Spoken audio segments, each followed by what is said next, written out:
오랜만입니다. 반갑습니다. 저만 반갑고 여러분은 그냥 덤덤하게 이러나 저러나 좋습니다. 여러분하고 말씀 나누는 게 그렇게 좋고 귀한데, 저는 오늘 여러분들과 함께 말씀을 나누면서 야곱이란 사람의 생애를 같이 돌아보면서 우리의 생애와 비교하고 내 살아가는 걸음을 한번 생각해 보려고 합니다. 야곱이 아들 요셉의 이민 초청을 받고 애굽으로 내려갔습니다. 갔으니 왕을 만나야죠. 그럴 때면 나이 많은 노인이 들어오는 걸 보고 당신 나이가 몇 살이냐 묻습니다. 근데 제 나이가 130입니다만은 우리 조상들이 산 것만큼은 못 살았죠. 그런데 그렇게 살았으면서도 저는 참 험한 세월을 보냈습니다. 험악한 세월을 보낸 나이다, 그렇게 고백을 합니다. 야곱만 그랬겠습니까? 이 시대를 살아가는 모두가 다 험한 세월, 힘든 삶을 안 살겠습니까? 어떤 분은 건강 때문에 참 힘들다, 어떤 분은 비즈니스 때문에 힘들다, 어떤 분은 참 자식이 골치다 골치, 저걸 왜 낳았던가 생각하면서 힘든 삶을 살고, 사람마다 다 다를 것입니다. 그럴 때 우리는 이 야곱의 인생의 길을 쫙 돌아보면서 내 삶은 어떨까? 왜 그런 문제가 생겼고 이런 문제를 해결하려면 우리는 어떻게 해야 될 것인가 하는 것을 생각하지 아니할 수가 없습니다. 저는 오늘 여러분들에게 두 가지 말씀을 드리려고 합니다. 피곤한 인생의 길. 지금 여러분들이 일부러 옆에 사람 안 돌아보셔도, 옆에 사람이 다 멀쩡하게 생기고 있어도 다 속사정은 터집니다. 속사정은 일부러 쳐다보지 마세요.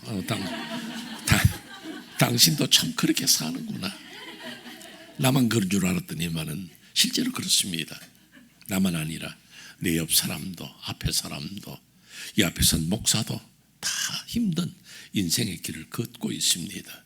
누구를 탓하겠습니까? 야곱을 보세요. 야곱은 실제로 보면 아브라함이나 이삭보다는 참 힘든 세월, 힘든 삶 살았죠. 그는 태중에서부터, 어머니의 뱃속에 있으면서부터도 본능적으로 자기의 형 에서보다 먼저 나오겠다고 형의 발 뒤꿈치를 잡고 몸부림을 쳤으나 그게 마음대로 안 됩니다. 그게 본능이라 말하죠. 어쩔 수 없이 하나님이 그렇게 태어나게 하셨으니 쌍둥이지만은 두 번째로 태어나서 이젠 둘째 아들이 되었습니다. 태어나고 난 다음에 조금 머리가 뜨고 보니까 이 장자가 복을 받지, 이 자자는 아무것도 아닌 것 같아. 그래서 어떻게 하든지 이 장자의 명분 이거 뺏어서 내가 장자 노릇해야 되겠다, 장자의 축복을 받아야겠다, 그런 욕심을 부립니다. 그런데 거기서부터 착각을 하죠. 장자가 됐다고 복 받는 게 아닙니다. 복은 하나님이 주시는 것이지 사람이 어떻게 몸부림을 친다고 복을 받는 건 아니거든요. 그런데 이제 이 야곱은 형과 거래합니다. 마침 배고픈 형을 바라보면서 내가 팥죽을 끓여 놓은 게 있는데 장자의 명분 내게 팔아라. 그러면 내가 팥죽을 주겠다. 또 별로 장자에 대해서 그렇게 큰 생각이 없었던 같은 쌍둥이를 태어났는데 네가 장자들 내가 어떠냐 하는 그런 마음으로 팥죽 한 그릇 홀랑 먹고 그냥 네가 장자해라 그렇게 넘겼습니다. 세월이 또 지납니다. 이제 내가 속으로는 장자다 그랬는데 하루는 어머니가 귀뜸을 합니다. 내가 들으니까 너희 아버지 이삭이 장자인, 원래 장자인 에서에게 축복하고 장자의 복을 준다는 거예요. 그래서 어머니와 합작을 하고 이제는 아버지의 눈을 속입니다. 그래서 에서에게 내려야 할 장자의 축복을 아버지의 눈이 어두우니까 누군지도 모르고 복을 빌었습니다. 장자의 복을 얻었죠. 그런데 이것을 알았던 형이 동생을 죽이겠다고 난리를 쳤습니다. 이것을 알았던 어머니가 야, 네 형이 너를 죽이려고 그러니까 너 좀 피해 있거라. 며칠만 있으면 되니까, 며칠이라고 그랬습니다. 며칠만 있으면 될 줄 알았는데 그게 20년이 될 줄이야 누가 알았겠습니까? 사람의 생각이나 사람의 계획이 마음대로 안 되는 겁니다. 나는 이민 가면 조금 있다가 돈 좀 벌어서 한국으로 나오리라. 그러다가 10년 살았고 20년 살았고, 나는 어떤 계획을 가지고 있지만 그게 내 마음대로 안 되는 것이 인생의 길이더라는 겁니다.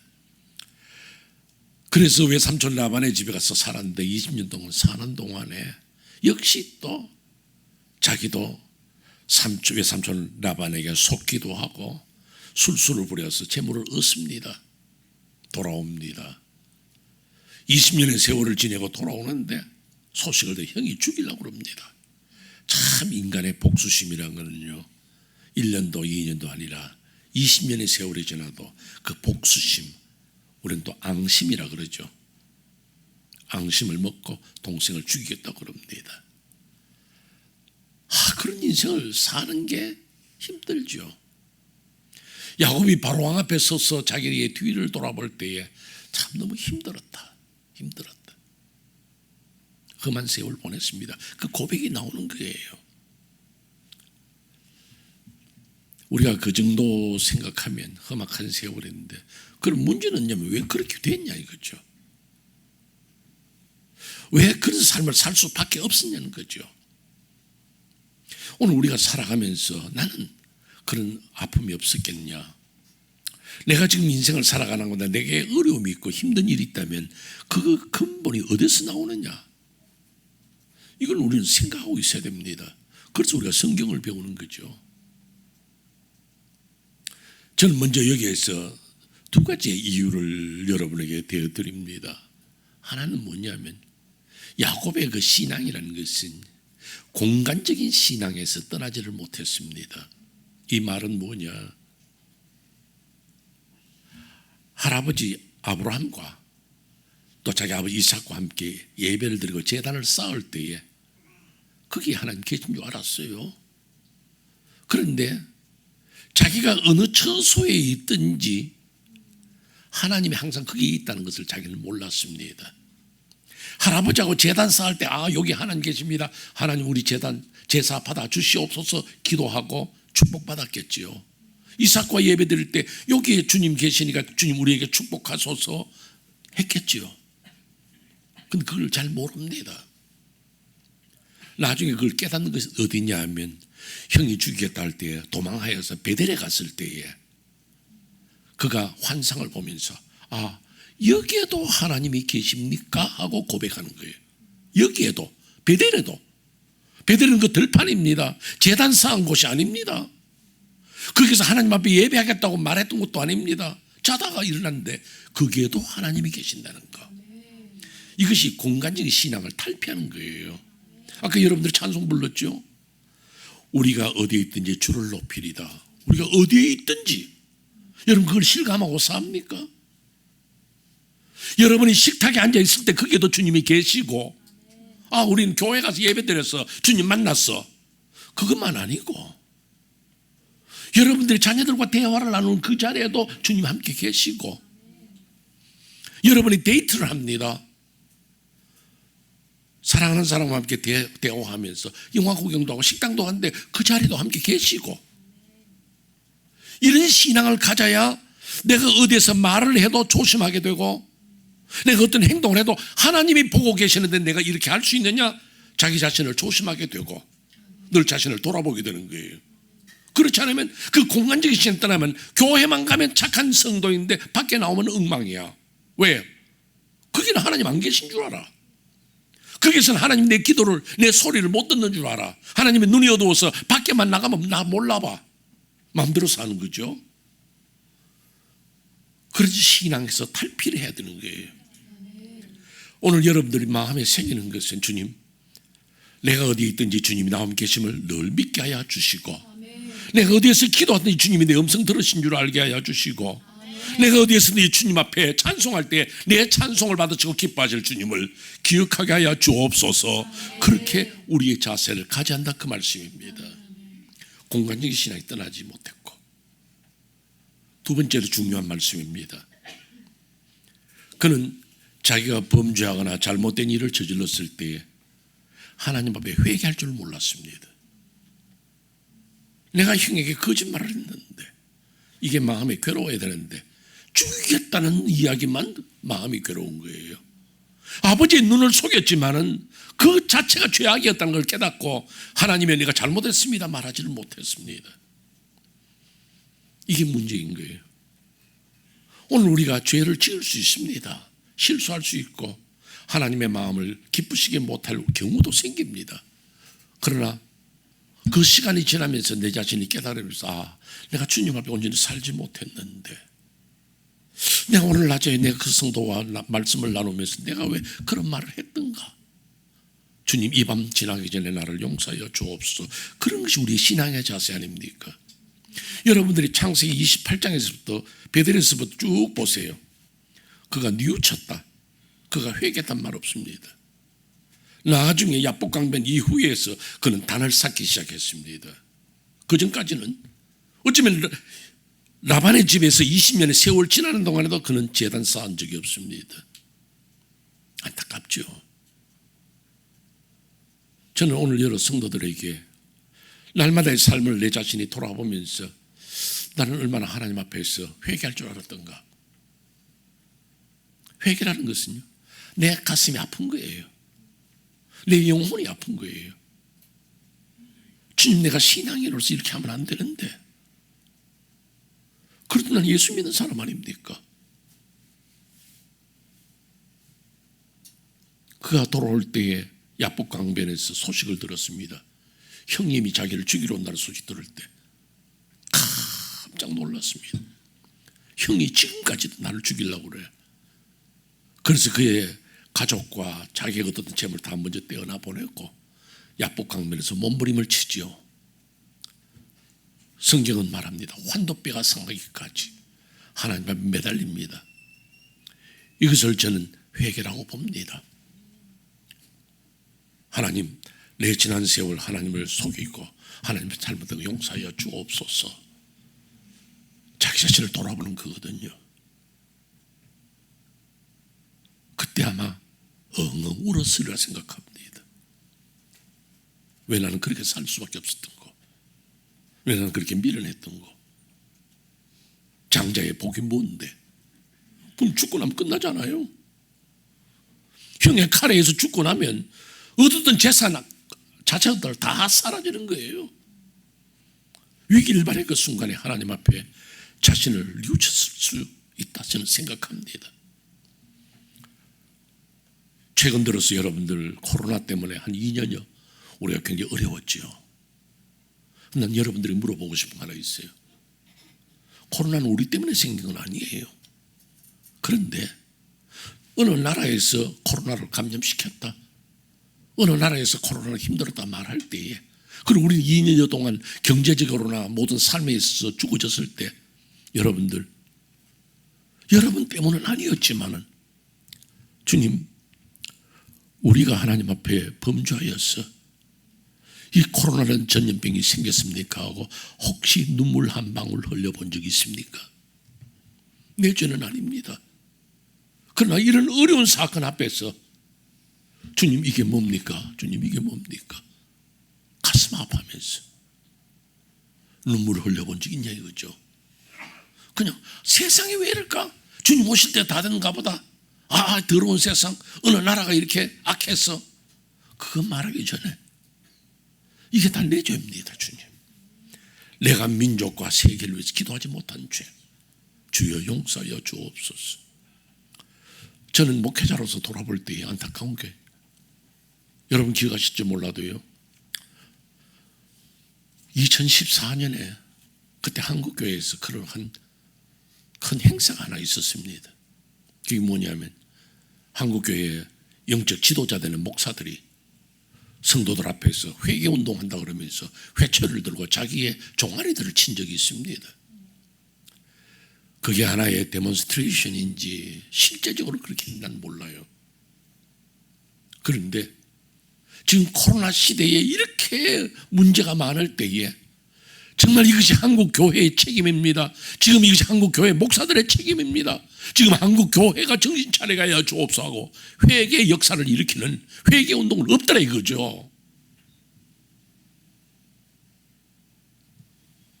그러니 하나님의 진노가 임할 수밖에 없지 않겠어요? 저는 그게 안타까워서 여러분에게 말씀을 드리는 겁니다.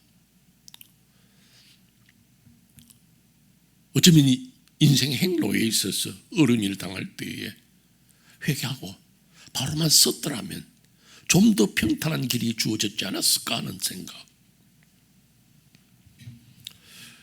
이 경남 산청에서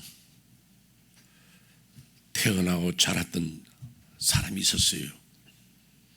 나중에 경북대학교 교수하고 경북대학교 총장을 2번이나 한 사람이에요. 근데 그가 초등학교를 졸업하고, 그때는 국민학교라고 그랬어요. 초등학교를 졸업하고 이제 중학교를 들어가야 되는데, 그때 교육의 도시라고 말하는 대구에 아들을 공부를, 유학을 아버지가 시켰어요. 대구에 가서 공부했는데 도시에 나오면 얼마나 좋아요. 그래서 친구들과 올라가 놀다 보니까 중학교 1학년 성적표를 딱 받아보니까 68명 중에서 68등이야. 완전히 꼴찌야. 어떻게 해요? 아버지 앞에 이 성적표를 내놓기가 부끄러운 거예요. 그래서 그 68등을 이렇게 지우고 고쳐서 1등으로 만들어가지고 시골 내려갔습니다. 아버지가 성적표를 받아보면서 공부 잘했냐? 예. 1등이야. 너 대단하다. 그러고는 이제 아버지한테 성적을 드리고 이제 자기는 강가에 나가서 목욕하러 갔습니다. 강에 목욕하러 나갔는데 그 사이에 동네 어른들이 와서 당신 아들 어디 대구에 유학 갔는데 공부 잘했어? 잘했지. 1등이야 1등. 아이고, 그러면 이거 동네 잔치를 해야지. 이걸 어떻게 해? 이 아들이 집으로 와보니까, 목욕을 하고 집에 와보니까 잔치가 벌어진 거야. 그것도 재산 1호인 돼지를 잡아가지고 온 동네 잔치를 한 거야. 얼마나 부끄럽고 미안하든지. 마음에 결심을 하고 그 다음부터 대구에 다시 돌아와서 중학교 2학년, 중학교 3학년 공부 열심히 했어. 그러다가 대학 교수가 되었습니다. 자기 아들 민우인데, 이름이 민우예요. 민우인데 그 아들 데리고 이제 아버지를 한번 뵈러 간 적이 있습니다. 아들이 중학교 이제 1학년이 됐거든요. 이제 이만큼 컸습니다. 아버지 손자입니다. 인사를 갔는데 아버지 앞에 갔습니다. 아버지, 제가 중학교 1학년 때요 하고 이야기를 하려고 하니까 다 알고 있었다.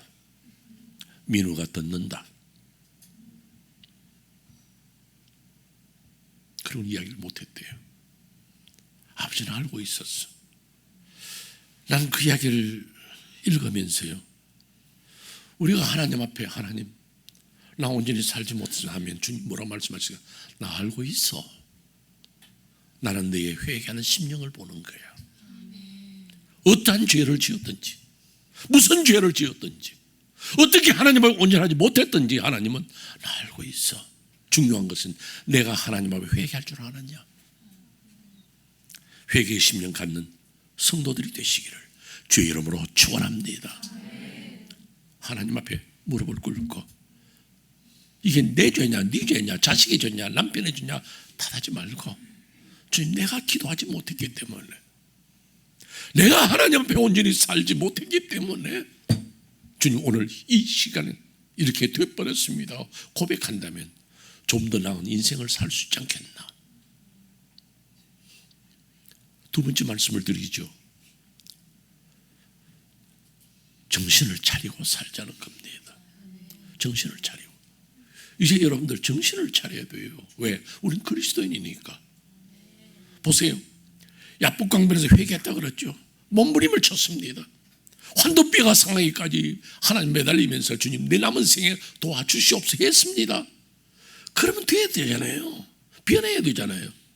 그런데 그 기도 끝나고 상황이 바뀌는 또 달라져 버려. 어떻게 해요? 형님이 자기가 사는 세일로 가자. 네가 여기 다 어설프니까 너 내가 사는 동네 세일로 가서 살자. 그러니까 형님 먼저 가십시오. 우리가 가축들이 많은데 또 식구들이 많은데 한 목에 같이 확 몰고 가면 힘드니까 천천히 따라가겠습니다. 그렇게 형님을 먼저 보내놓고는 세일로 간 것이 아니라 숫곳으로 갔다가 잘 산다는 동네인 세겜 쪽으로 옮겨서 거기서 살았습니다. 회개하고 난 다음 바로 거짓말하기 시작합니다. 참 인간이란 거예요. 형에게만 거짓말했습니까? 그는 하나님에게도 거짓말했습니다.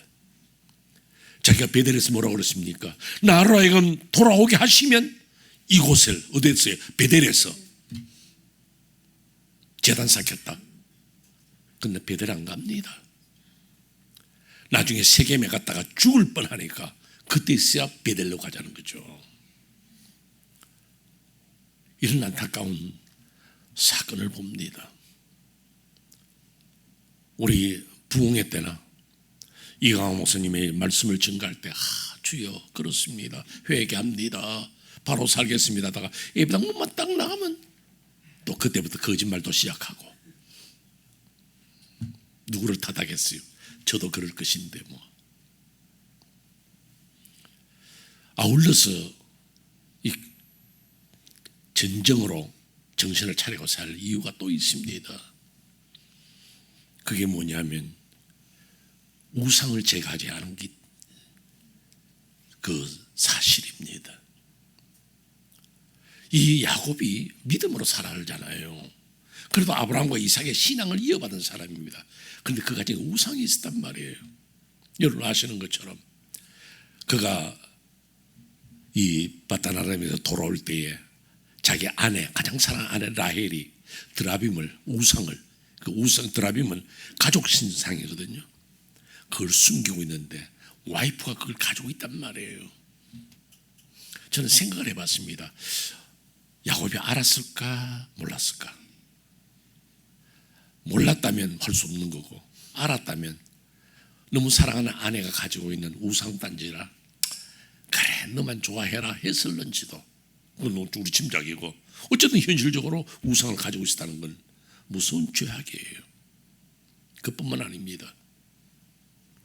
그가 세겜에 가서 살다가 거기서 딸이 성폭행을 당합니다.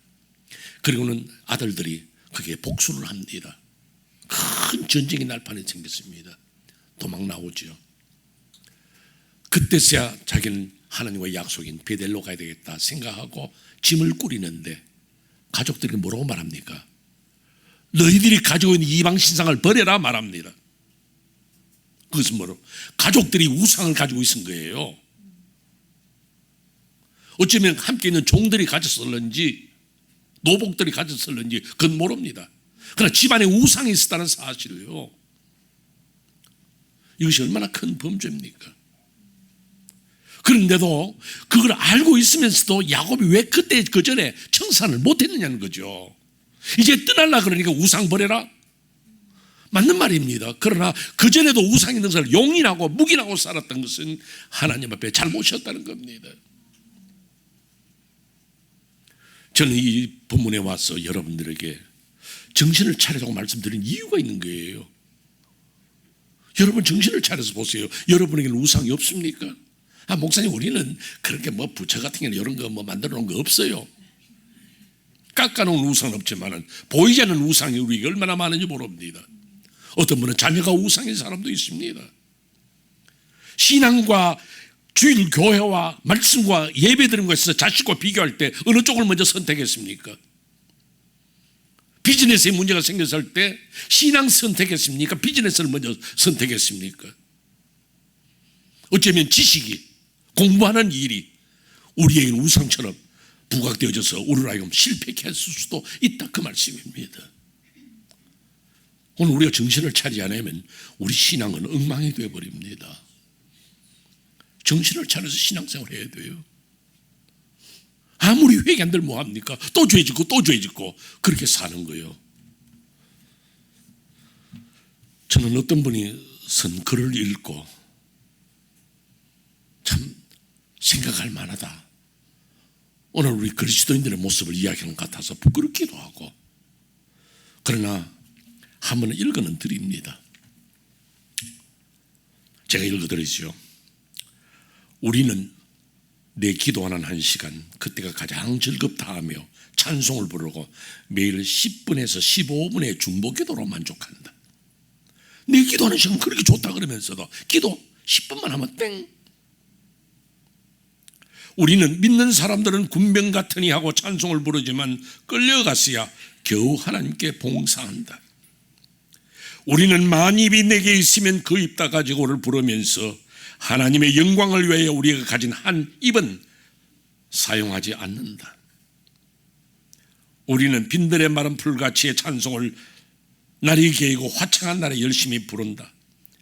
그러나 몇 방울의 비만 뿌리면 교회에 가지 않는다.